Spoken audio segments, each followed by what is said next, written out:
two, one. Blog Talk Radio. Hey everybody, welcome to 2022. Happy New Year. New year, new start. Record rates, unreal, unpredicted, just out of this world market, the economy, big question marks everywhere. A lot of people are getting into the trucking business. A lot of people are becoming drivers for the first time. A lot of people are trying to become owner-operators for the first time. A lot of people want to get their authority for the first time. A lot of people want to grow a fleet. Is now the best time? We have record rates. We have a phenomenal industry. There's a lot of opportunity. A lot of people want to take advantage of it, but is now the best time?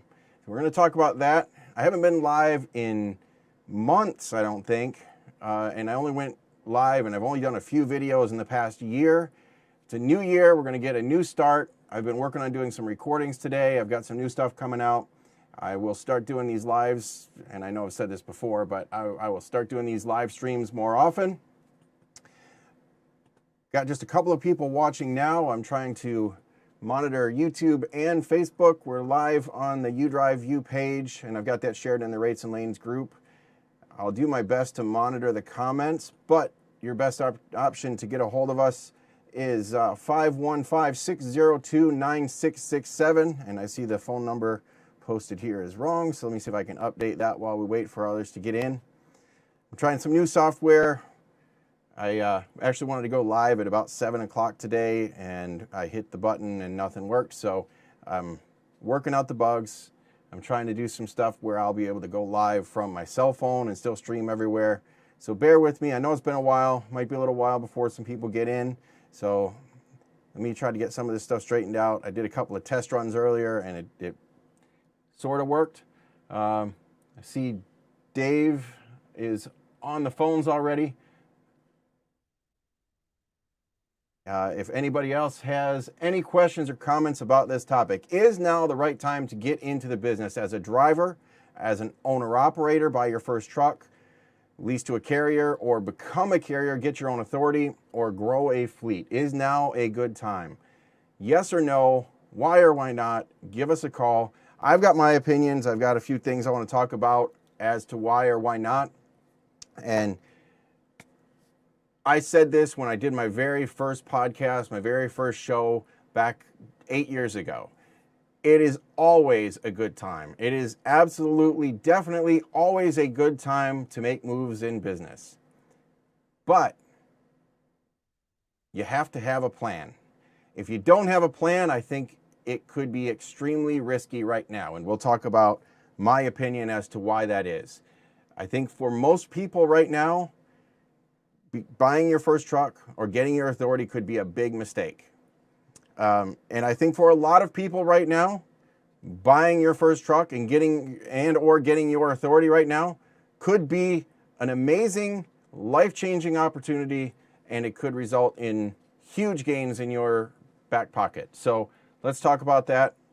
I'm going to bring Dave on here in a minute. I know he's got some opinions on this. We've talked to him. I've talked to him personally on this before.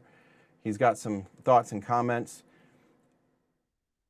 There is an abundance of opportunity right now. Rates are at all-time highs, like I've never seen before, that nobody would have predicted. And I can tell you, based on the comments in some of the Facebook groups and the YouTube videos and things that I watch, truck drivers have some of the shortest memories of anybody in the world, I believe, because it was not that long ago we were protesting in Washington because rates weren't good enough to survive on unless you really like ramen noodles. It was a long time, and I remember just hoping that rates would get over $2 a mile for a van for a long, long time. I was just looking at DAT trend lines a few minutes ago. We ended December, which is a peak month, peak season, we ended right at $3 per mile for a van. That's unheard of. That's never happened before. There were several times, several weeks on average, we went over that $3 mark. But if you look at the trends over the past several months, even though December and the end of November is peak season, we did not see a huge spike. It was pretty steady for the previous 6 months, which is unheard of. That's amazing. That's phenomenal. That's great. And it's got everybody that's ever seen a truck rushing out to buy one right now, because the opportunity is there. And if you know how to take advantage of it, absolutely, you can do that. Let me see if I can get over to the correct group here on Facebook so I can watch what's going on. I think we're streaming live. Yeah, I think we're also streaming live on YouTube, but I'm not able to check that right now. So yeah, yes, I think we're also streaming live. So, all right, I see comments coming in on YouTube. You can make money now. Expenses are high, but so are rates. Just have to be smart. What about starting a brokerage? That's another good question. Eventually, all this has to come back down, right? So we're going to keep this going. Keep the comments coming. It's a lot easier. And I see the number, again, is scrolling wrong on the bottom of the screen. We've got just a few people watching live. Let me see if I can update these phone numbers. Again, I will start doing these live streams more often. I've already been working on getting some stuff going. I had to buy a new webcam today. I've got everything up and running to get back into it. Took me a while today to get everything set up.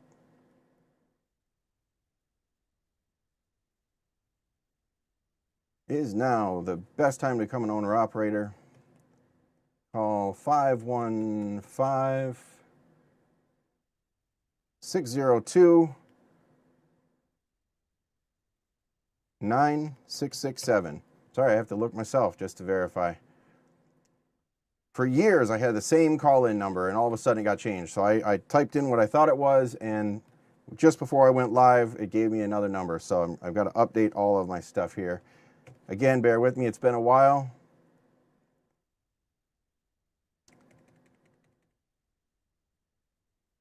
Five one five 602-9667. Okay. Go away. All right. It's entered, I hope. Go away. All right. For those of you over in the Rates and Lanes group, I think this really applies to most of you. Go away. Because I know there are a lot of people in the Rates and Lanes that are looking to really make some big changes. Really applies to most of you. I'm going to bring Dave on. I see he's got his hand raised, and even that's new, how that works, so bear with me. Hey, Dave, welcome to the show.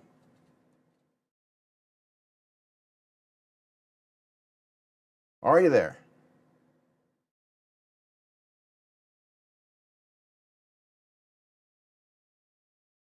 The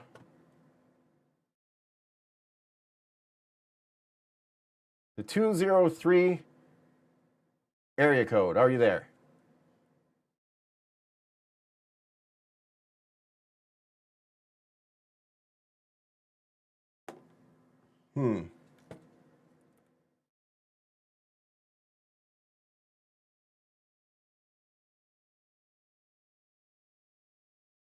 Bear with me a minute. Let me see if I can try another setting here.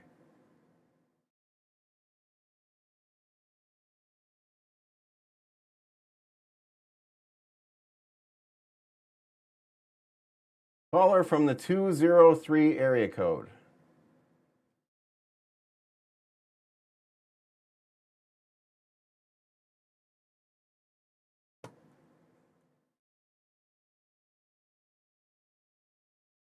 Okay. I'm watching the comments. If the caller from the 203 area code is on, leave me a comment on YouTube if you could. I thought that was Dave. I'm here, but I don't hear you on my end. I don't know why. So that's not going to work. All right. I guess I should have done some more testing earlier today.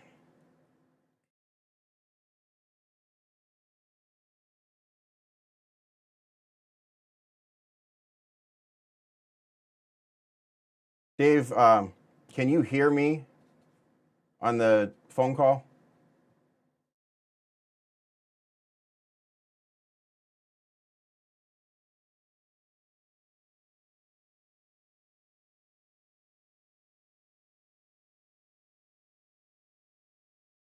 Yes. Okay. Well, I don't know why I can't hear you. I can hear the lady telling me it's when I did the call in, so I'm not sure what's going on there. You sure your phone's not muted?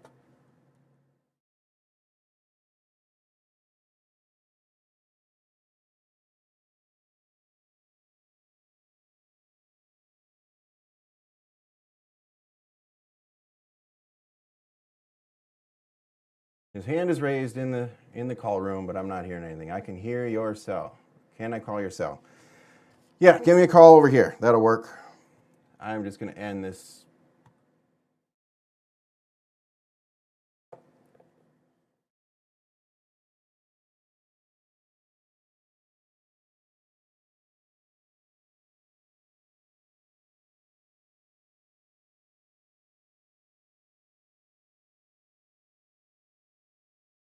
Hey, Dave, how's it going? Hey, you gonna be able to put that on speakerphone and put Yeah. it over? Yeah, I think so. It should be working. Hey, Happy New Year. Happy New Year. So, I think now is the wrong time, like you're saying, for most people to start a carrier, get into business.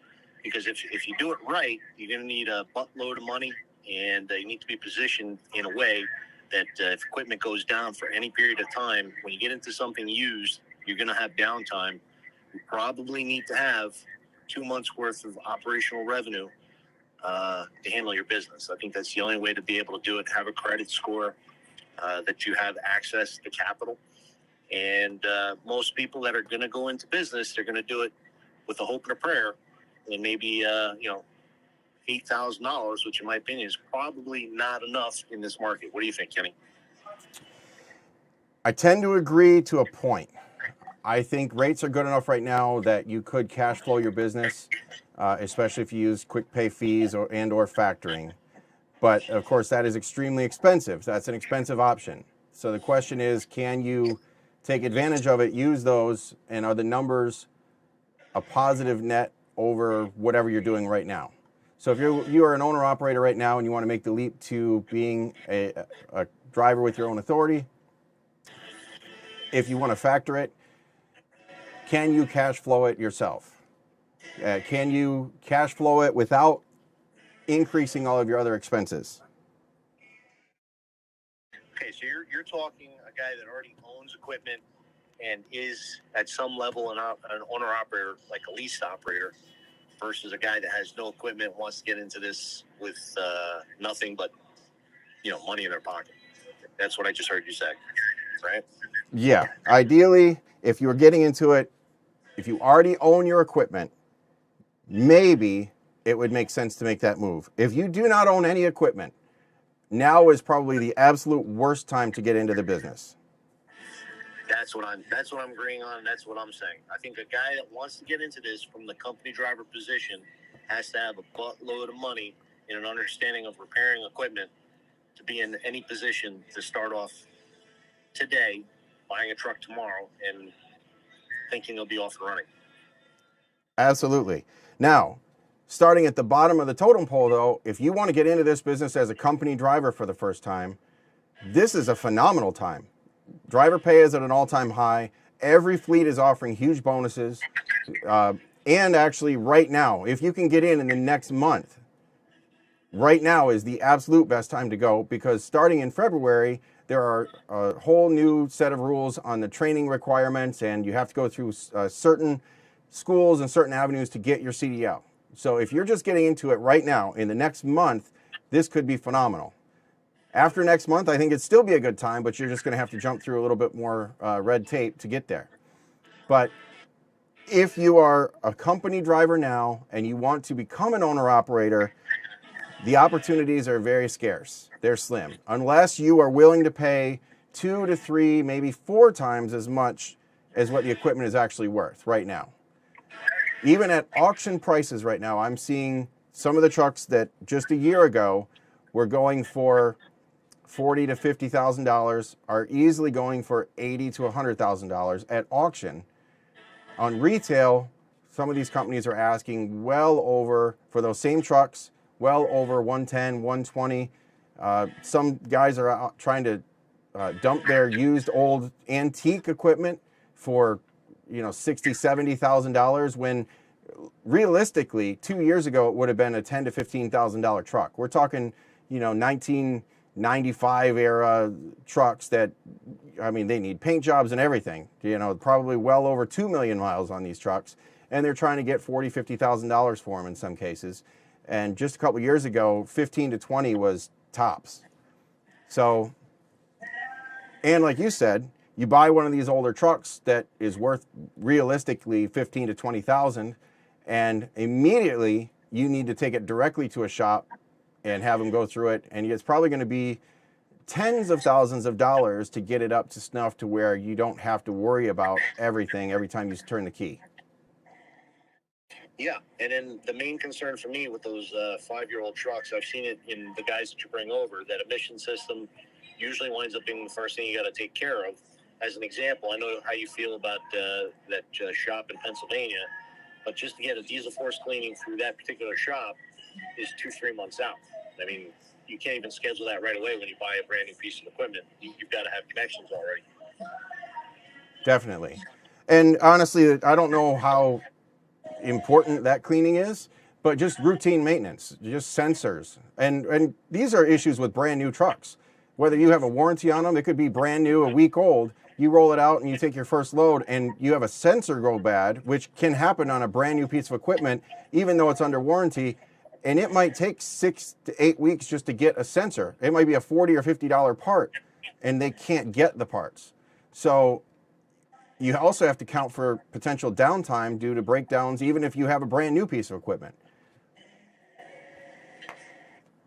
And then as far as equipment goes, you were talking that middle step there. The guy that has a piece of equipment wants to become an owner-operator. Most guys don't have trailers yet when they want to make that decision. Trailers you can't get. We've got a mutual friend. He's more a friend of yours. I just know him from Facebook.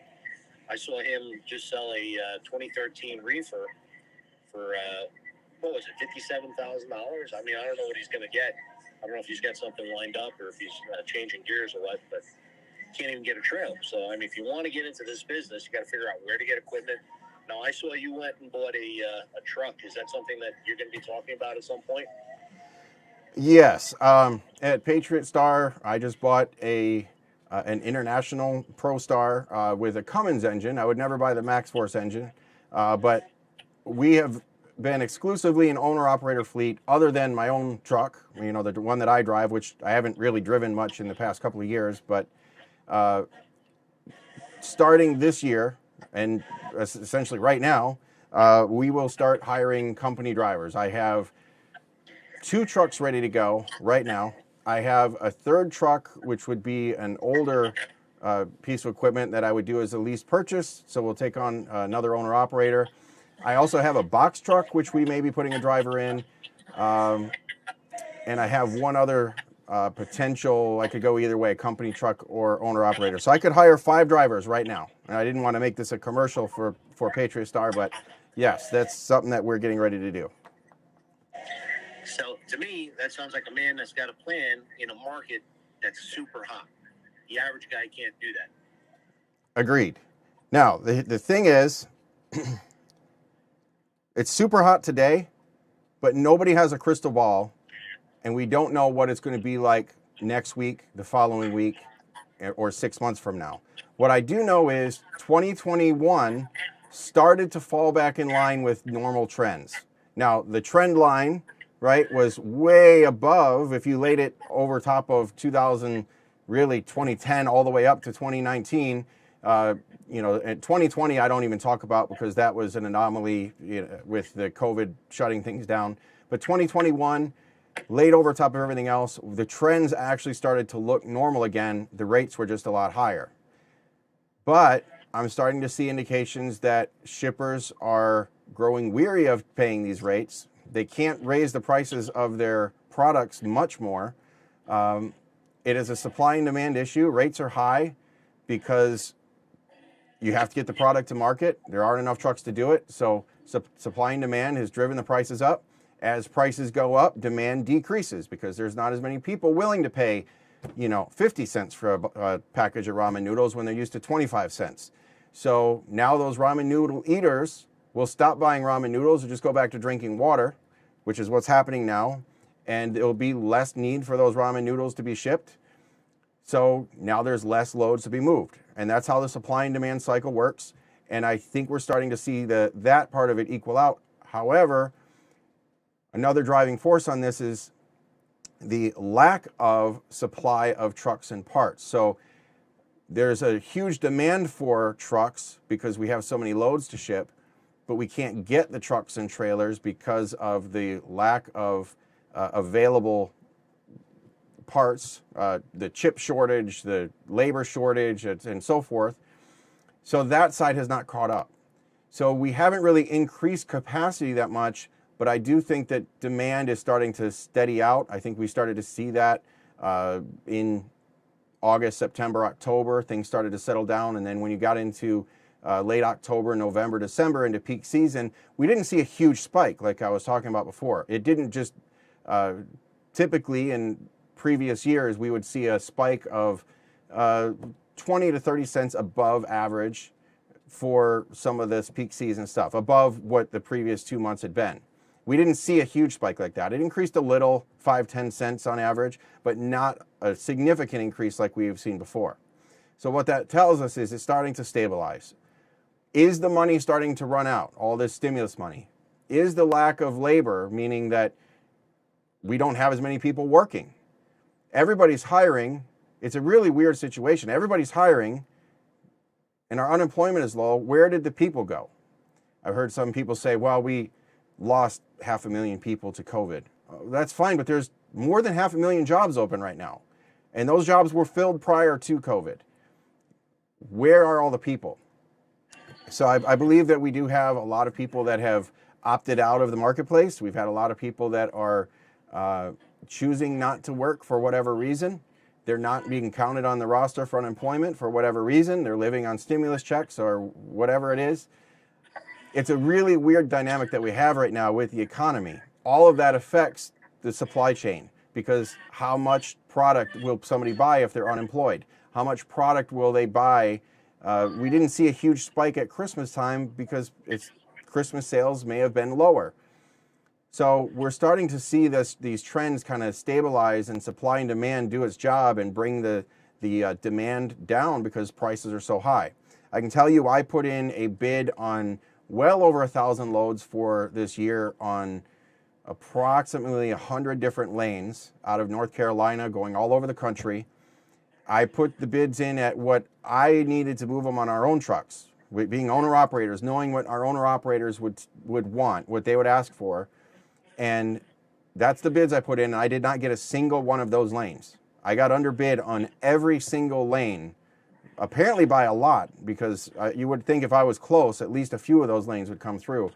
But I got underbid by all of those, which means the shippers are locking in contract rates significantly lower than what the spot market is to try to secure that. And we have carriers that are jumping on it because they also are afraid of the unknowns after this next couple of months. They want to be locked into these contract rates. And, then we throw in other anomalies like the Omicron variant and other places are starting to close down. We're starting to see other countries are limiting the cross-border travel again.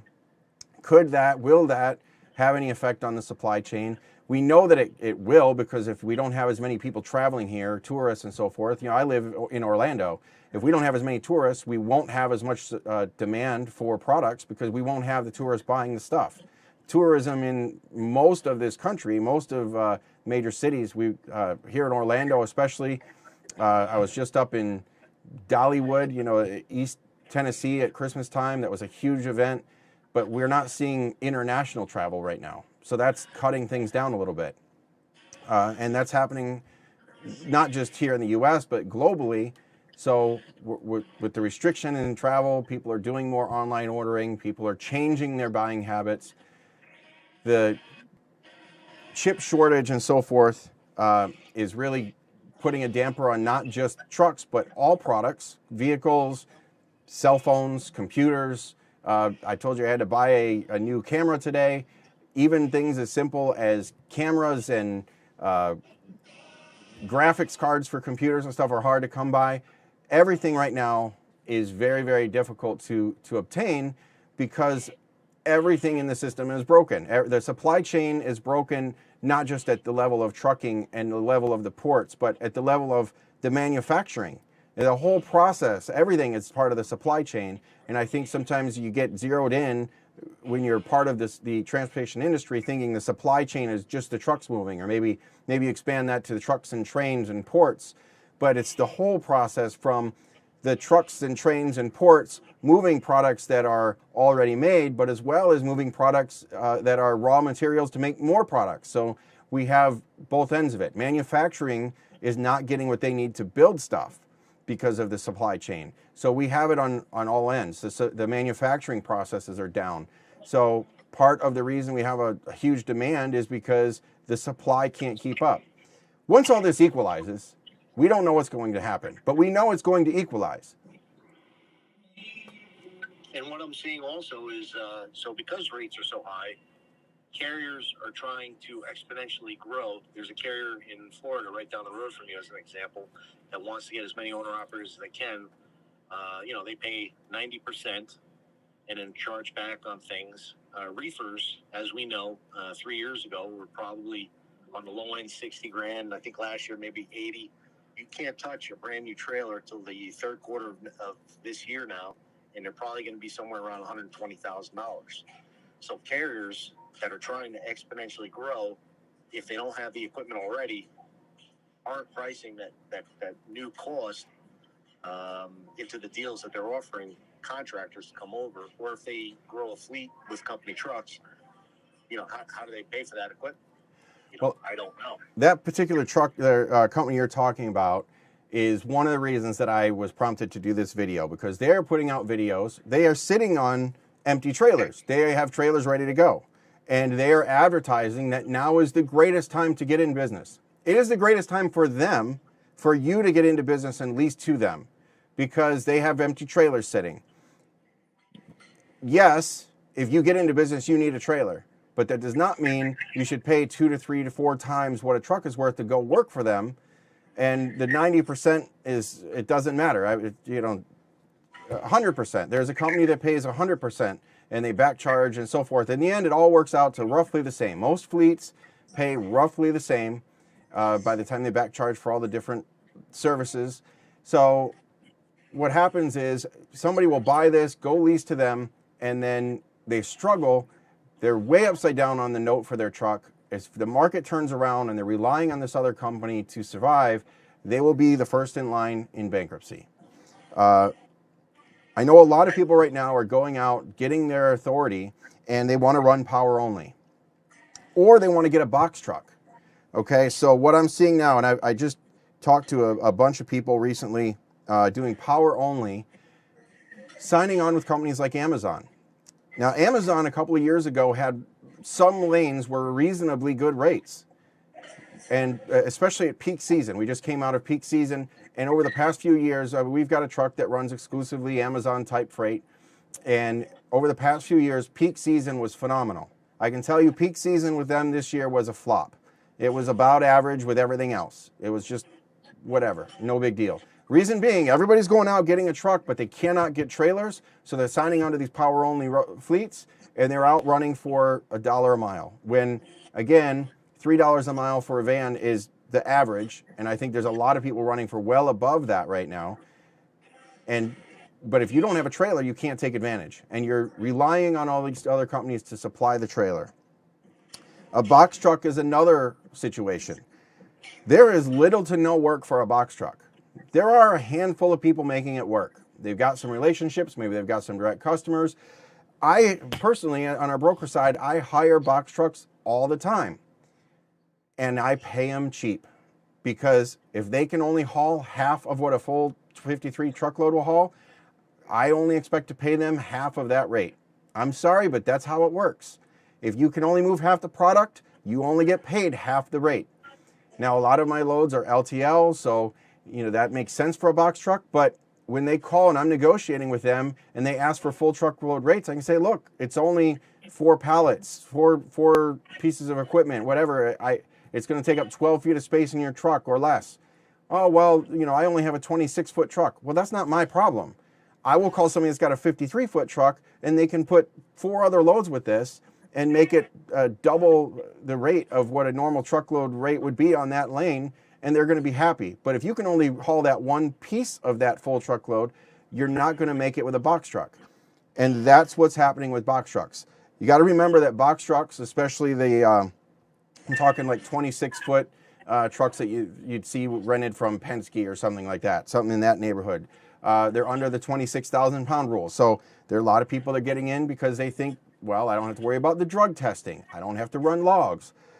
Well, drug testing, if you get pulled over, and you're on drugs, you're still driving a commercial vehicle, you're going to prison. If you hit somebody and you hurt somebody and you're on any drugs, whether you're high at that time or not, they will drug test you, and you should expect to spend some time behind bars.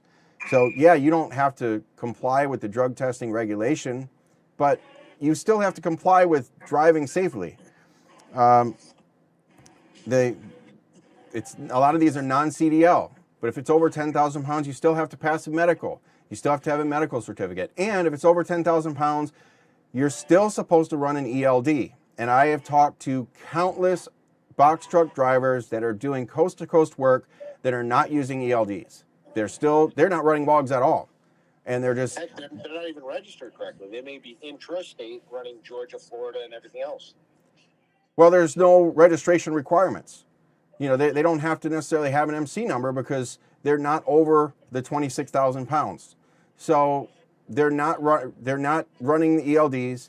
They're not, probably a lot of times don't have the correct insurance. I've caught several that I've hired without the proper insurance. We had to jump through hoops to get that covered. And so the box truck thing is, I believe, an issue in the trucking industry right now that is going to come back and bite us as a whole in the industry. So many people are jumping into box trucks that I think they're going to crack down on that segment. I think we're going to see the 10,000 and up rule, where if it's over 10,000 pounds, you'll have to be drug tested, and probably get Class B CDL for a box truck, even if it's over just 10,000 pounds, versus the 26,001 or more that it currently is set at. I think box trucks are going to be a big topic. The other issue is people get into this right off the bat. They instead of leasing to a company, they get their own authority. They start factoring at 2 to 5%, and then they start using a dispatch service at another 5 to 10%. Well, do the math on that. You'd be better off just leasing to a carrier that supplies you with all of the other opportunities. They have the relationships, power and numbers of having multiple trucks that you can leverage to get in your foot in the door with certain brokers and customers. So to recap, let me go back and see what kind of comments we've got. When the rates fall, many will not have their truck, and if they put up their house, good luck to them. Is it a good idea to do power only, buy by trucker? No, that's what we were just talking about. Everybody is doing power only. So the problem with power only is it's one less barrier to entry. Okay, so the reason that hotshot trucks get paid less than full 53-foot trucks is because they can't carry as much. They don't necessarily need to buy the expensive equipment. They're doing it with pickup trucks and light duty, what I consider a landscape trailer. They're not going to get paid as much. The barrier of entry is lower. The barrier of entry is lower. Same with a box truck. The barrier of entry is lower. You don't need a CDL. The trucks are available, although box truck prices are also skyrocketing because of everything going on. If you don't have a trailer right now, that's what I was talking about with Amazon. So many companies are signing on. They've got one truck and immediately sign on with Amazon. Amazon rates are the lowest in the industry right now. So the Amazon Relay, I have the Amazon Relay app. They are the lowest in the industry. There are tens of thousands of brokers that you could work with. You could sign onto the DAT load board and find tens of thousands of loads. There are some power-only loads on there, but few and far between because it's supply and demand. There are so many owner-operators and guys that have their authority, whatever terminology you want to use for the two, whether they're leased to a carrier or they have their own authority and they're doing power only. As soon as a power only load hits the board, it's gone in seconds, because that there are so many guys out there that just don't have a trailer, don't have a way to make it work. And I remember something 15 years ago, 20 years ago, my dad told me. I was running power only. I was leased to a mega fleet at the time. And he said, if you don't have a trailer, you are not in business, right? You can't be in business if you don't have the equipment. If you had a bag full of nails and you went up to somebody and said, I'd like to build you a house, but I don't have a hammer, are you really in business as a construction guy? I mean, can you do that? No. You have to borrow his hammer? What does he need you for, right? Right now, and traditionally, people hire owner-operators when they need to add capacity to their fleet. That's what I do. I have trailers. I hire an owner-operator to pull the trailer. I can hire another owner-operator tomorrow. I don't need, that owner-operator is in business to go pull power-only trailers. It's not something that that draws a premium, so to speak.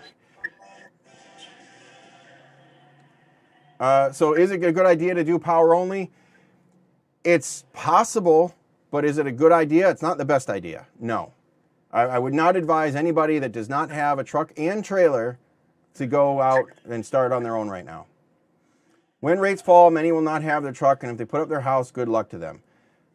Agreed. Right now, if you go buy a truck, unless you have a lot of liquid cash in the bank and you could either pay cash or pay at least half down, you will be upside down on the truck.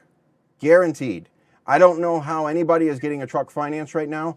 I'm seeing these stupid ads, 2022 model year trucks going for $300,000+. No, there's no way a bank is going to finance that. And if they do, the minute rates drop, you are in bankruptcy. There's no way you can survive on that. Even at $150,000 to $170,000, which is where a truck should be priced, the payments are so much that unless you spread it out over 6 or 7 years, you really have to hustle to make it work just to pay that bill. We're talking double prices right now.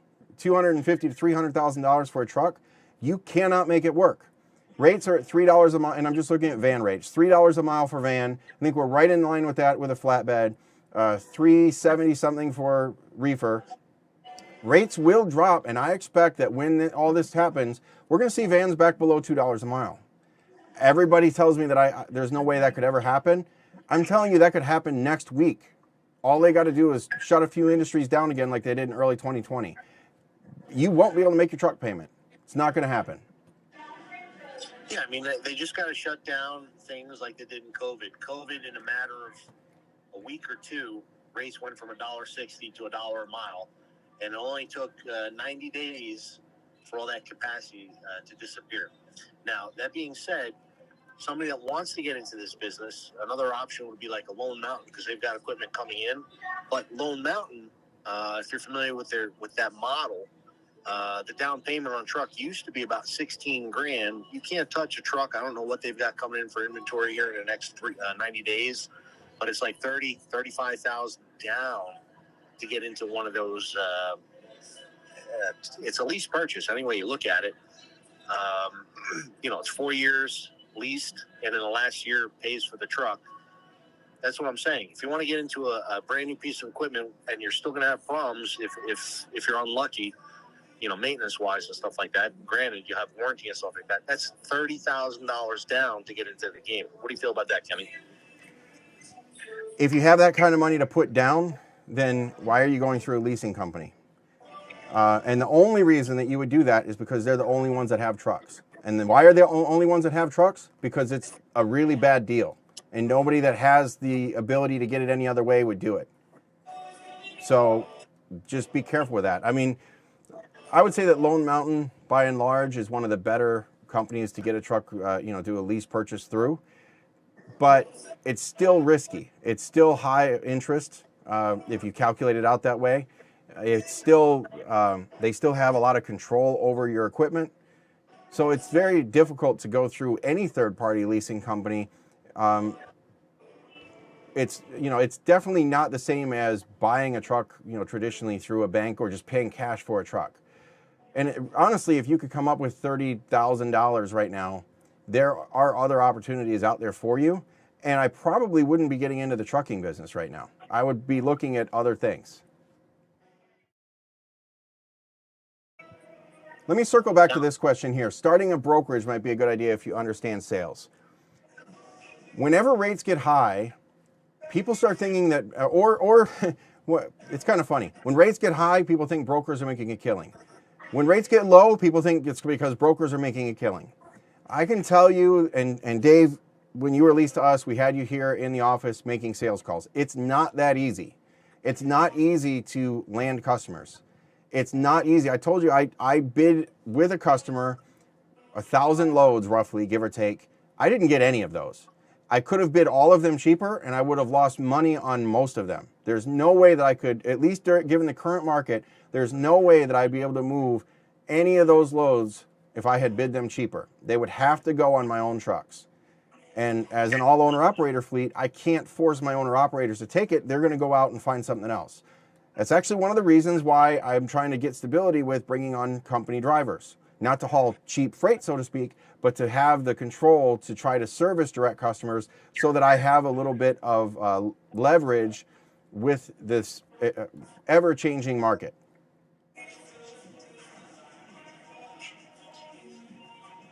Okay. So we got a new guy here that says, getting my authority right now, not factoring. Truck and trailer paid for, $90,000 in the bank. I think I've set myself up right, but I've been preparing for this for the last 3 years leased on. How have your flatbed drivers been this year?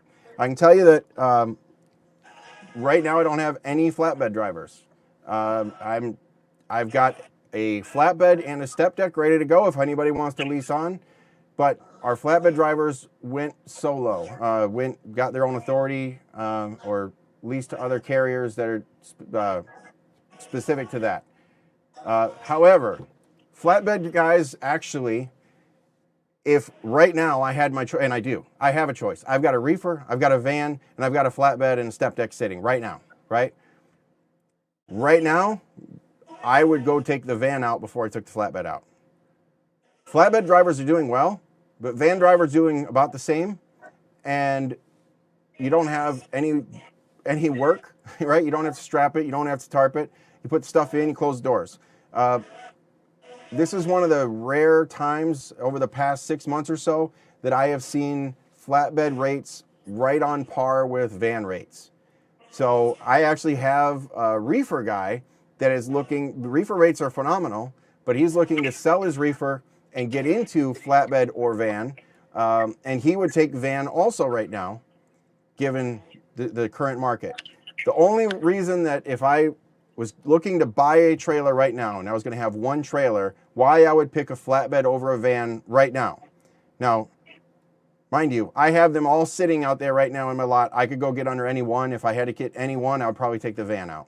That would be the most profit, I think. If I was to buy one, if I only had one trailer and that one trailer was what I had to rely on for the next couple of years, I would buy a flatbed. Reason being, vans have been a hot commodity lately, but they are the lowest hanging fruit when rates flip. Rates are going to go back down. There will always be a need for flatbeds. There will always be a need for reefers. Vans are the lowest hanging fruit. I wish I had bought a dry van at the beginning of 21. Well, even in the beginning of 21, trailer prices were, through the roof. So, what kind of prices are you seeing? Because when I was looking at a brand new dry van 2 years ago, the best price I could get on a Wabash would be like $30,000. Utility would be about $37,000. I think they're going for about $70,000 right now, and there's a 3/4 weight on those. And you know what? At $70,000, I think I may even consider spending $7,000 on a dry van, because you had guys that were running Conestogas and stuff like that when rates were low on a dry van and they were doing exceptional. I was running pad wrap and stuff like that. Even that stuff dried up. Just straight up dry van, $70,000, you know, you can get 15, 20 years out of a trailer. I would never keep a trailer that long. I would keep it maybe 10 years.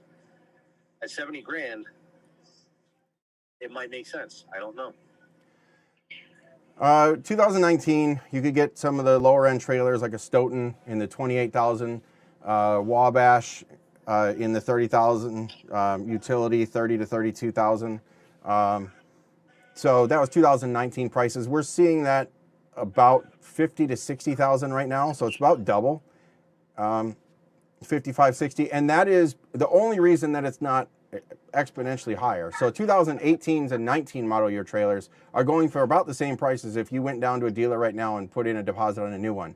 And the only reason for that is you have to put down a deposit on a new one and you don't take delivery for 6 to 12 months, right? And they can't tell you if it's 6 or if it's 12. They're going to say, good luck, hopefully you get it before the end of the year, right? So you got to put down usually about a $25,000 deposit. And the same goes for trucks, by the way. You're going to have to put down a significant deposit to lock in your build date. Once you lock in your place in line, you're going to take delivery 6 to 12 months. I think trucks are going out as far as 18 months right now. But you're going to lock it in at today's price. In 6 to 12 months, we may not be able to justify today's price. In 6 to 12 months, trailers might be going for, you know, these same trailers that are 50 to 60,000 now, in 6 months could be back down at 30, and in 12 months could be on the auction lots for 10, right? We don't know what's going to happen. So I think it's extremely risky to buy a new trailer knowing that you're going to take delivery in third quarter or later this year, because we don't know what's going to happen. And you put that deposit down and you most of the time lose the deposit. That's the gimmick. I actually talked to a utility dealer local to me, and that's the deal, is you put the deposit down, you lock in that price, and the deposit is roughly the difference of what the trailer value is. So if the trailer value goes back down to normal, you're going to lose the deposit. You're paying the difference either way, right? So I don't know that it's a good idea. I would not put $70,000 on a dry van, do power only, or lease on until prices come back down. I would put $70,000 on a dry van before I did power only, because I know I could earn that money back versus doing power only. Power only, I wouldn't bother with. Honestly, I would go a different direction. I'd get out of trucking before I did power only right now. Lease on to somebody that has trailers. That's the pros and cons versus just doing power only on your own. So let's circle back to the very beginning. You said right now could potentially be the right time to become an owner-operator. So if now potentially is the right time and you don't have the equipment, your game has to be a long-term game. You can't get into this and hope it works out and be out in 2 years. You have to have a 7-year, 8-year business plan, don't you? Well, it depends on your plan, but I think you need to have a plan. So the problem is right now, the prices of equipment is so high that it would take at least 1 to 2 years to justify the difference in cost, right? So $30,000 more for any piece of equipment, that is, for most owner-operators, that is about half, or in some cases, that's 100% of their profit for the year. So it would take you at least that much longer, an additional year, just to justify the additional cost of equipment, to break even to where you would be if the equipment was normal price. So you're looking at a year to 2 years just to be where you would be at day one if you could buy the equipment at a normal price, right? So that makes it much more difficult to make those long-term plans, because you don't know what's going to happen in 6 months or a year. I do think most people are saying that by 2023, the chip shortage will be solved. I think somebody's going, we're going to have an Elon Musk or Bill Gates or something is going to come in and start building chips here again. Whatever, something's going to give. Somebody's going to start figuring out a way to get this fixed, right? And when that happens, the supply is going to catch up with demand so fast that we're going to see it bottom out. I don't know that for sure. I don't have a crystal ball, but it could potentially happen. You don't want to be sitting on an asset that is so far upside down that you can't make the payment at essentially what could be $1.50 to $1.80 a mile for several months. how does a guy get a piece of equipment? Let's talk about trucks. For the longest time, being a lease purchase guy to a mega fleet was the wrong way to go about getting a truck. I'm looking at guys that potentially, if they get a truck through Crete at a reasonable price and then get it away from Crete through a bank purchase or something like that after the fact and move it on to, say, like a Patriot Star with percentage where the rate per mile makes better sense, that might be an option. But most guys that are looking at this cannot do that, and they're stuck at the mega, and by the time they paid off for the truck, they've got no money in the bank, they've got a wore-out piece of equipment, and they're in no better shape than a guy that waited 2-3 years as a company driver for things to stabilize. All right, so there's a question right now on YouTube here. It says, I'm in a lease purchase deal. Will it be beneficial to have my bank refinance the truck? Yes, if possible, but it depends on the numbers. It depends on what your lease purchase deal is like. If you're not going to get any kind of a special early payoff discount, then it wouldn't make sense because it would actually cost you more in the end. If you're already in the deal, so if you owe, $50,000 more and you've got to finance $50,000, you could either make $50,000 spread out over the next year or two, or you got to finance $50,000 right now. I would say that depending on the numbers that you're doing with your current carrier or however your deal is worked out, normally sticking out through the lease purchase deal is better than refinancing, because if you refinance, now you also have to pay interest on that same $50,000. The only way that would make, the only way that would make sense is if you could take the truck somewhere else and increase the revenue more than the percentage increase of your truck payment. Most places, it's probably not going to happen because of the way the lease purchase deals are structured. It's possible, but not likely. Now, a lot of places, most places by law, have to be able to release that truck to you so you could take it to a different carrier. They can't hold you hostage to a certain carrier, but whatever carrier you take it to has to meet their criteria. But you could look at what options you have there. So the answer is you got to look at the revenue. If you can double the revenue somehow, because like the average lease purchase is going to be to a mega at $1.50 a mile.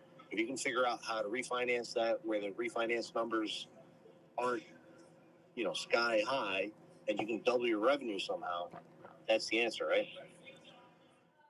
If you can do that, and you know that it'll be a long-term deal, because right now I think a lot of people are thinking that they're going to be able to really increase their revenue, and by the time it takes a few weeks or a couple months maybe even to get the paperwork sorted out to make this move, rates could drop again, and now you're stuck. Now you've already made the move, and it's a bad decision overall. So everything is a gamble, and of course in business everything is a gamble anyway. So you really have to kind of play your cards right and do the math, figure out what the best opportunity would be. If you can get something dedicated, direct customers, or something where you know that you have the option to negotiate your own rates, or get into a situation where it would most definitely be more. Some of these fleets that are in these lease purchase deals, you're doing a percentage, or the rate per mile is good and is significant, and it makes sense to stay with the rate per mile if you're close on that lease purchase payoff. So you got to really do everything in business comes down to the numbers. You have to run the numbers to figure out what the best option would be. Here's what I can tell you. You need to find a place like Patriot Star, a guy like Kenny Long to mentor you. And with that being said, anybody that's looking to get into business needs to find a mentor. If you're not in business already, don't go buy a truck, get into this without understanding what you're doing. Don't rent the truck from a mega carrier unless you've got a game plan to figure out how to get that away from them and double your revenue. And with that, Kenny, I appreciate everything you've done for me. Mountain Flower Express, I've got another 5 months, 6 months to go. I've got my year in with the insurance. I'm building my relationships. I appreciate everything you've done for me. And with that, I appreciate everything you've done for me, Ken. I appreciate it, Dave. And, we miss you over here, but I know you're doing okay with Mountain Flower Express. So thanks for calling in. I'll let you go. I know we've been close to an hour here, so thanks for the call.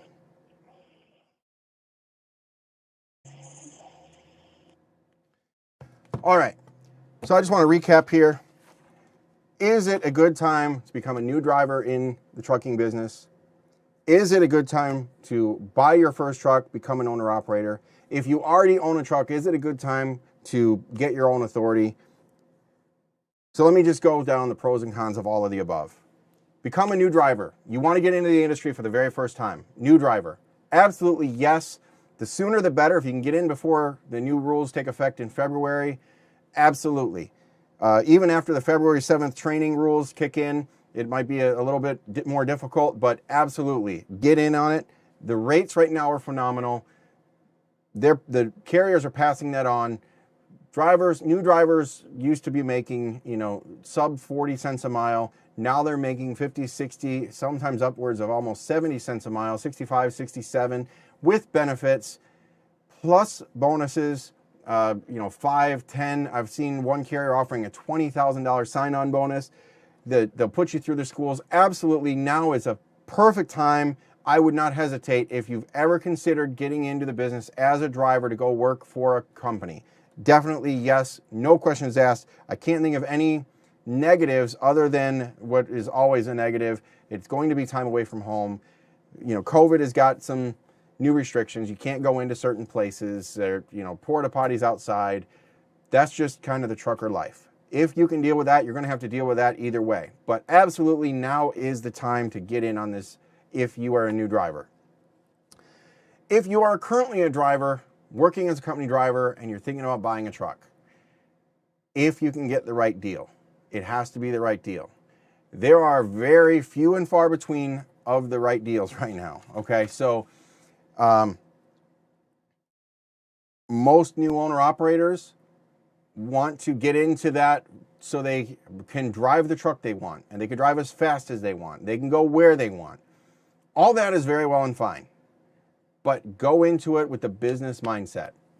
If you want to drive a Pete 379, or you want to drive the fanciest chromed out Kenworth, there are virtually zero of those on the market for a reasonable price right now. It's not going to happen. I would typically recommend Volvos and Freightliners. Volvos are difficult to get parts for right now. Freightliners with Detroit diesel engines would be my number one pick. It's always been my number one pick. That being said, it's everyone's number one pick. So those trucks are also more than they should be right now. A truck that should be in the $40,000 to $50,000 range is easily in the $70,000 to $80,000 range, and it makes it hard to justify that purchase. So the one truck right now that a lot of you may disagree with me on, but the one truck that I think could still be a reasonable value if you're getting into this as an owner-operator to make money, and you're not worried about how fancy your truck is, right? And that is the international brand in general. They took a big hit over the Max Force engines, but overall the international trucks are decent trucks. ProStar is very aerodynamic, but you have limitations on the engines. I would only consider it if you could get it with the Cummins engine.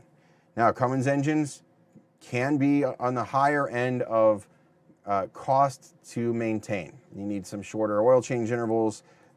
Rebuilds are far more expensive than the Detroits and so forth.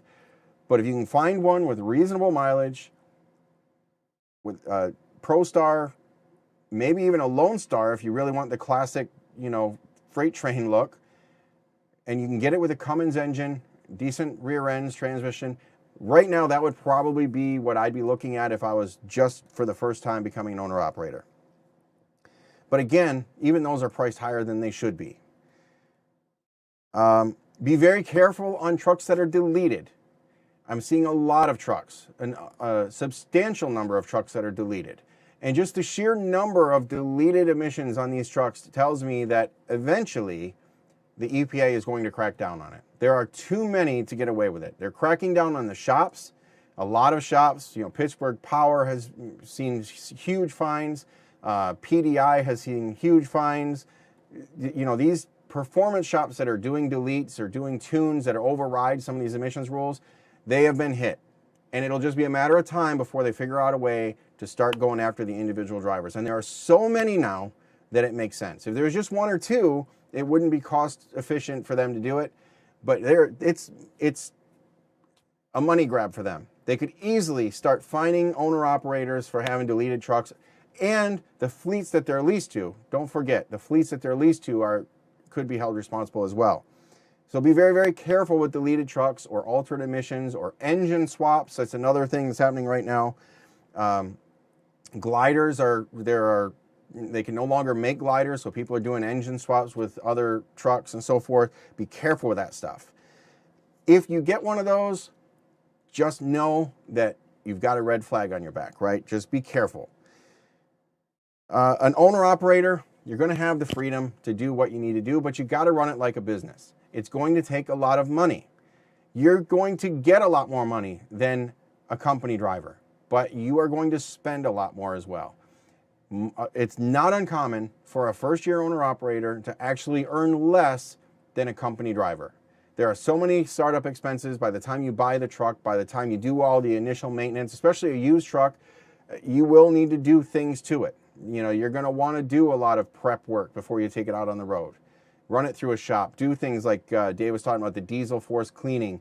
You know, maybe have new tires put on it. And there's going to be a lot of initial cost for that truck. So it's going to take a lot of money. And in the first year, again, it's not uncommon for a new owner-operator in the first year, and sometimes the first 2 to 3 years, to earn about the same or sometimes less than a company driver.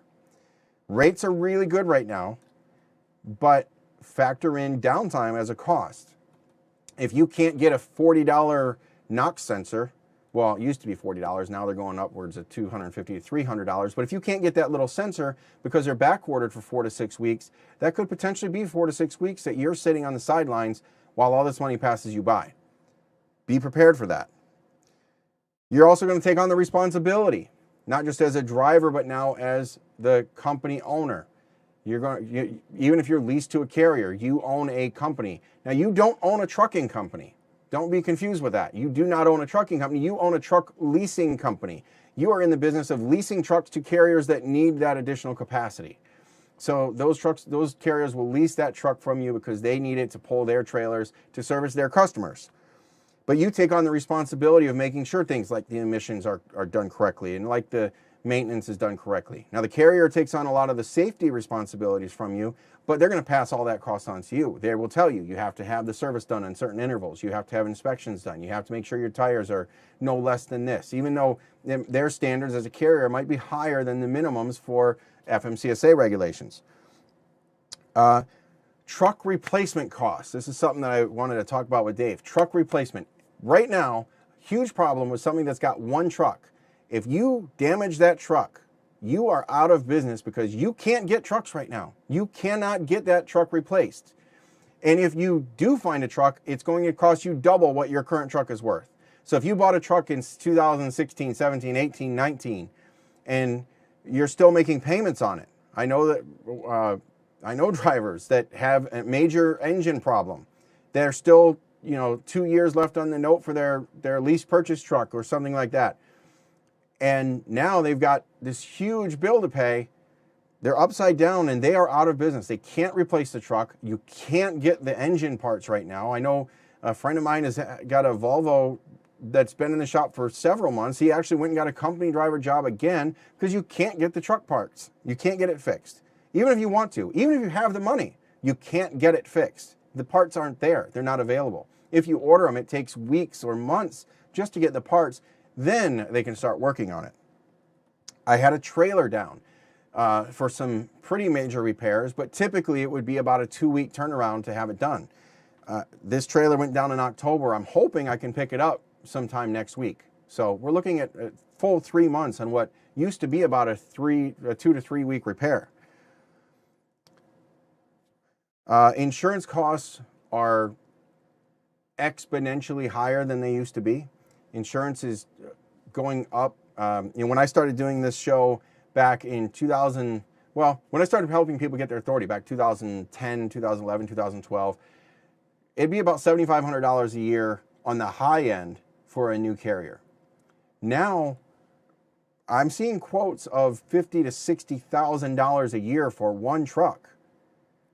That's a big nut to swallow there. So you have to be careful with the insurance. It's big. How do you cover that?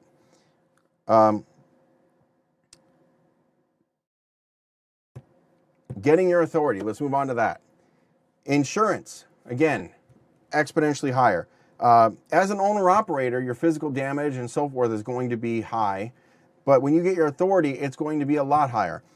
What owner-operators pay now, if they're leased to a carrier, what they pay just for their bobtail insurance currently in this market is what they would pay if they had their authority just 5 to 8 years ago.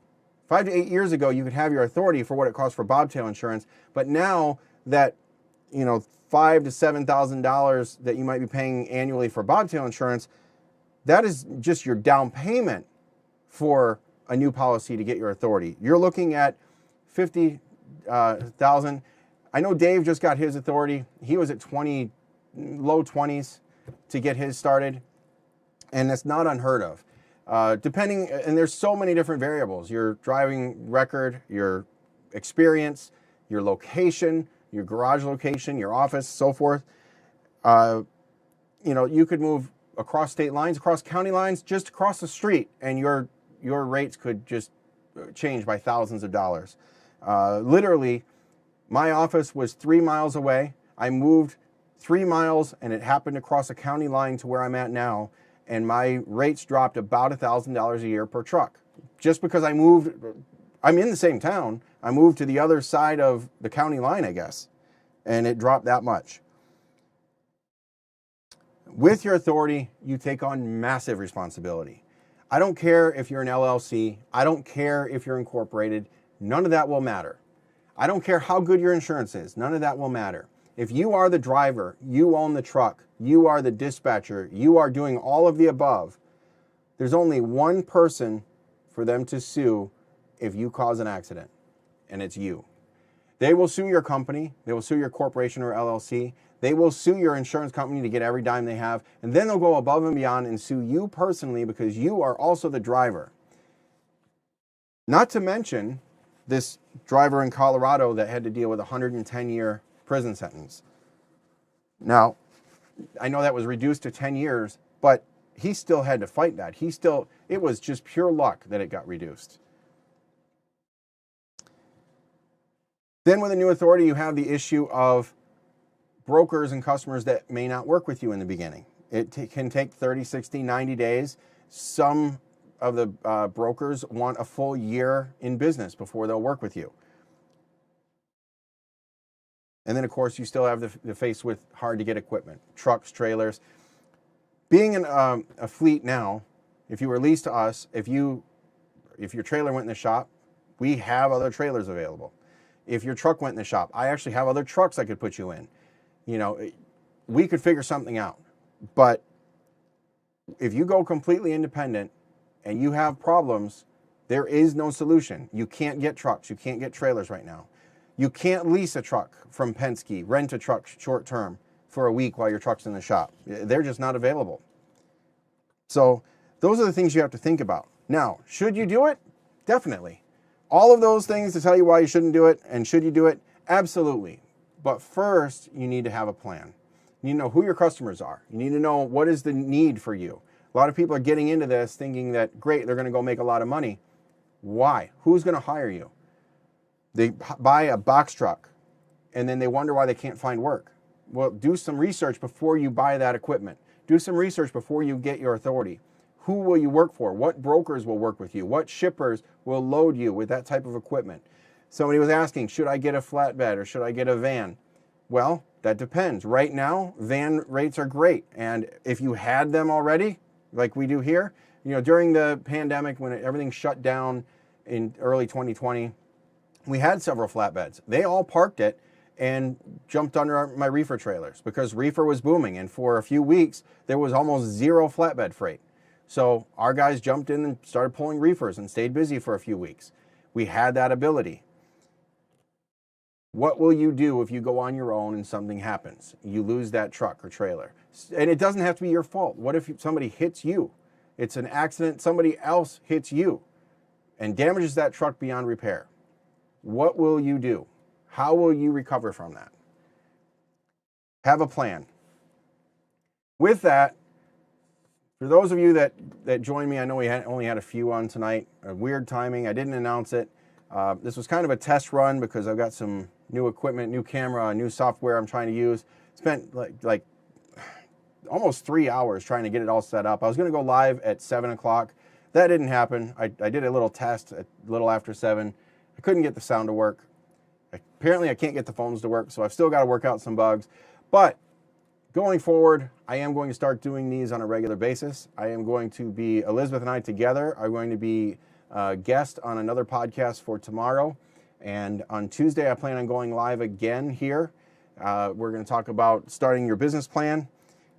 And also, if you are getting your authority, contact me. I can help you go through the whole process. If you want to do this, if you need help building this plan, let me know. Info, let's see, we'll do contact@udriveu.com. Contact@udriveu.com. Send me a message or look us up at Patriot Star. Send me a message and I can help you get your authority. I can help you work out your plan. If you have questions or comments or anything, let me go back and scroll through this.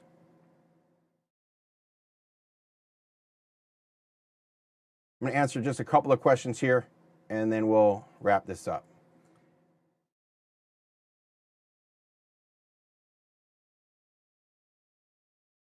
All right, the lease purchase that we were talking about earlier when Dave was on is through SFI. I can take the truck anywhere I want to. I'm in my second year. That's great.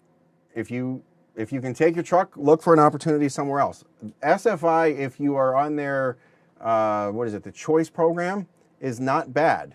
You know, you can be successful over there. The good thing about SFI, they have a lot of trailers. So there are a lot of drop and hook opportunities. Their rates are decent from what I understand. So SFI might be a place to stay. I'd be very hesitant to take it from there because, I know you'll have to jump through a lot of hoops to try to take your truck to another carrier. So maybe you stay with SFI, but again, it comes down to the numbers. Truck media, thank you for this content. It's much needed. Absolutely. I'm going to try to start putting out more. I used to do this all the time. I loved it. I lived for this, and it's been really a couple of years before I was on it on a dedicated basis. So I'm getting back to it. I'm in Florida right now. I'm in my office here. I am going to set up my office up in Tennessee to be able to do this from there as well. And again, I'm using this new software so that I'll be able to do some of these streams from my phone so I can still do everything I need to do everywhere and make sure that I have all the right stuff to make this work. Once I do that, I'm going to be doing a lot more videos, doing some recordings on QuickBooks. If you have any questions on QuickBooks, let me know. We can set you up. I'll have some links for you guys if you want to use QuickBooks. It's a new year. Get your book started. Let's see. International Max Force. Cummins is the way to go. Cummins is, the most popular engine in all of the Peterbilts and Kenworths right now. You can get those in every brand. So I am not afraid of getting a Cummins in an International. Underneath all the plastic, all these trucks are the same, right? So I think an International is a moneymaker right now in this market. Probably not my preferential truck if the market stabilizes. Really, I'd be leaning toward a Freightliner would be number 1, and a Volvo would be number 2. But given the market the way it is, I think both of those are overpriced. Internationals still they're an undervalued truck for the ability to make money with them. For all the old truckers who retire at the end of each year, I would be looking to buy a truck with cash that I could own right out of the gate. Fancy Chrome doesn't pay the loads, make the loads pay anymore. Absolutely, definitely. If you can pay cash for a truck, definitely. What I can tell you is these guys that are retiring are selling their old junk, worn out junk for 3 to 4 times what it's worth. So if you can find the right deal, it would have to be the right deal, make it happen. Don't jump on something just because it's the only option you've got. If it's the only option you've got, it's probably the wrong option. There's a reason it's the only option you've got. I just picked up one as a backup rig for $9,000, needs a clutch. Well, and that's the point. So $9,000 is great, but it needs a clutch. And you pull that out, you're looking at, you'd be lucky to get out from under that for $20,000, get finished with it. If you can make it work, great. But that is a difficult project for most people. What rate per mile for power only would be a decent rate? What rate per mile for power only would be a decent rate? It's drop and hook with account with facilities open 24 hours. We'll get a trailer when prices become reasonable. Rate per mile for a decent rate. Well, I would like to say that you should be able to do about as well doing power only as you could doing van rates. During peak season, if this gives you any indication, during peak season, Elizabeth and I, for the past 10 years, have jumped in the truck together and run the team stuff for UPS. Typically, you would get 10 to 20 cents a mile more than the van average doing that type of work. This year was an exception. This year, while van averages were over $3 a mile and had leveled out at the end of the month, the average for the whole month of December was $3 per mile for vans. In a normal year, doing power only for the UPS stuff, I would have been in the 310 to 320 mark, normally. This year, 240 to 260 was about where the average was, significantly below vans. And the reason for that, everybody is looking for power only work. There are more power only trucks than there are trailers out there available. So power only right now is suffering. Drop and hook is beneficial. That saves a lot of time versus if you had your own trailer and you have to do live loads. Facilities open 24 hours, so as long as you can do that any time of the day or night. The thing is, it comes down to your business. What is reasonable to you might be cheap to somebody else. Let's see. Ricky, you need to know your numbers. I run 5% below spot for a chicken broker that treats me well on average. So that's another thing. Again, Dave is running 5% lower on average because this guy takes care of him. So it's a mutual, I scratch your back, you scratch mine situation. If you can make money at $1.50 or $1.80 or $2 a mile, if you're happy with that, then so be it. It's nobody else's problem what you're doing. It's nobody else's business. It's yours. So what is a good rate per mile? That's subjective to what you need. What would I expect versus what I could get versus what the market will bear? Those are all different things. You really need to know your own numbers and what you can do. I like to see power only going for roughly what van rates are, but it's significantly lower than that because everybody is out there to do it right now. Everybody would like to have a trailer, and everybody's getting into this business without one, thinking that it's a new gold rush. Just purchased outright from Progressive for $7,768. I was very surprised. Actually went down since my quote over the summer, so don't be completely discouraged. Yeah, $7,768. I know people that are paying more than that for their bobtail insurance alone. So I don't know what your limits are. That seems extremely low. Progressive is typically on the high side, so I'm surprised that was from Progressive. But that is a great rate. That's fantastic if that's what you actually got.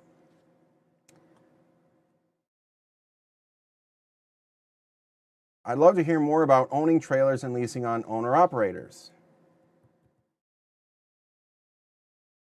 Let's see. All right, I'd love to hear more about owning trailers, leasing on owner-operators. Well, if you own a trailer and you need somebody to pull it, hire an owner-operator, lease a truck. So you could lease a truck from anywhere. You could lease a truck from Penske, put a driver in it. You could lease a truck from, Star Car Dave. It was Casanova Trucking. I leased a truck from him, and he provided a driver. And really, when you lease on an owner-operator, that's what you're doing. You're leasing equipment. It becomes your equipment for all intents and purposes. It is your name on the door. You have to put them on your insurance. You can grow a fleet that way. That's what I've done for years, and there are pros and cons to that. I personally, my personal experience is you should probably have a mix of both. Most owner-operators want to go work for companies that have exclusively owner-operators and no company drivers. But there's a major flaw with that plan, and that is this. I had a customer out of roughly the Knoxville area. I had a load that came into Florida, South Florida, Fort Myers. And the load paid good enough that it would be above average to deliver the load and deadhead all the way back up to roughly Valdosta, Georgia, because I knew you'd have to deadhead out of Florida. And this was a few years ago, so I don't remember the exact numbers, but we'll say it was $2.50 a mile, all miles all the way back to Valdosta. And the problem was when other rates were paying $4 a mile going into Florida, I could not get that load covered with owner-operators, right? Because why would one of my trucks, owner-operators, who has the option to pick anything, take my load for $2.50 a mile when they could get another load for $4 a mile? And even with the deadhead might be $3 a mile all the way back to the same spot. What's the point when they could do something better? But here's the trick to that. That customer paid the same rate year-round, no matter what, all the time, same rate. Now, I loved having that customer when Florida was in peak season because I could get my $2.50 a mile. I guess inbound it was closer to $4 a mile just to Fort Myers, so that the outbound all the way back up to southern Georgia was averaged about $2.50. And I would love that, except when peak season out of Florida hits, when the watermelons are happening in the spring and so forth, rates into Florida drop and it's like $1 a mile into Florida. That's the only time going into Florida sucks, right? Going into Florida any other time, you get premium rates because you can get, there's nothing coming out, you got a deadhead. But when peak produce season hits, rates for vans and reefers skyrocket out of Florida. It'll happen around Valentine's Day with flowers coming out of Miami and so forth. So rates going in drop, to offset that difference. I had a customer that paid the same no matter what, and it was profitable even during the off-peak season. It made money. It just didn't make as much as you could make doing other spot market loads. So I could not cover that with my owner-operators. I lost that customer. You know who picked it up? One of the big mega fleets picked it up. I know that because they then started offering it to us as a broker load, taking a percentage off. And the funny thing was, one of my drivers, owner-operators, took that load for less than we had it for because I lost it to them, because during the other peak, off-peak season, they didn't want to cover it. I could not get it covered with owner-operators. Now, if I had a company truck, I would keep a company truck dedicated on that all the time year-round so that I had that load available no matter what. I would be able to keep it consistent. It was profitable and it made sense year-round, right? I can't do it with an owner-operator, so I can't satisfy that customer's needs with owner-operators. I have to be able to do both. The problem is when peak season rolls around, I've been taking it in the shorts all year round, right, with my company truck. And then an owner-operator wants that load. He knows that we've got that load. Now that's the best paying load. That's the one they want. Well, I've already been taking it in the shorts with my trucks. So I'm going to continue taking it because now I can make the most profit available because I took the hit throughout the year. Owner-operators don't want to take that hit. So that's the problem with the owner-operator and company driver and mixed fleet. And that's where the stigma comes from. All owner-operators cannot satisfy the needs of the customer. They refuse to. Unfortunately, that's just the nature of the beast. They refuse to satisfy the needs of the customer. Company drivers can do that, but then there's the conflict of who gets the best rate when that rate comes up. When those two trucks are sitting at the truck stop waiting for that next load to pop up and that good load pops up, the company driver that's been doing it all year, taking a loss all year, shouldn't they get it before the owner-operator that basically said, screw you, I'm not taking that load during the off-season, right? And that's the problem. So I think it's a good idea to have a combination of both. And we also have the brokerage. So the brokerage gives us the ability to cover stuff that we just can't get our own trucks to at all. So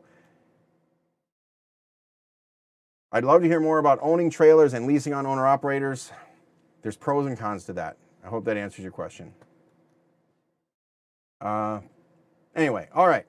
Okay, everybody, thanks for joining me. I'm trying this new stuff out. Thanks for sticking it out. I'll work out the rest of the bugs.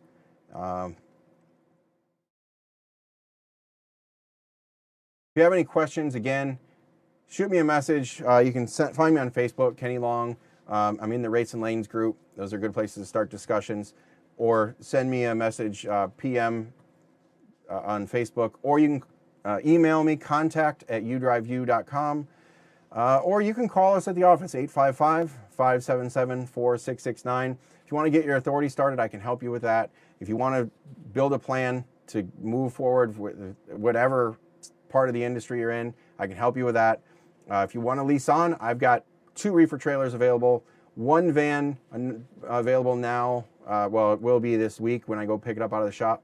Another will be available here shortly. I've got a step deck and 1 flatbed that will be available. And I'm using some of these for storage if you need them. If you want to lease on and you would like to pull one of these trailers, let me know. You can find us at patriot-star.com or patriotstartrucks.com. Send us a message and we can get you started. Thanks a lot, guys.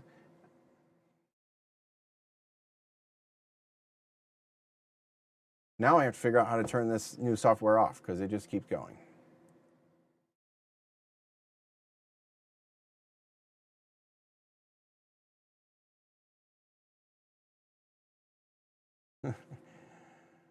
So it doesn't do anything here. Let's see what happens.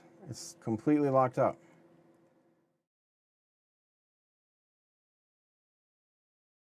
Wonderful. Yeah. So I guess you guys live with me now because it just doesn't want to turn off.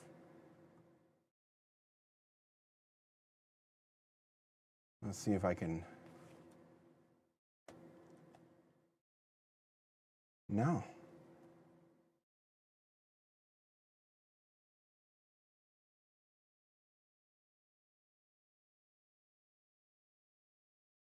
All right.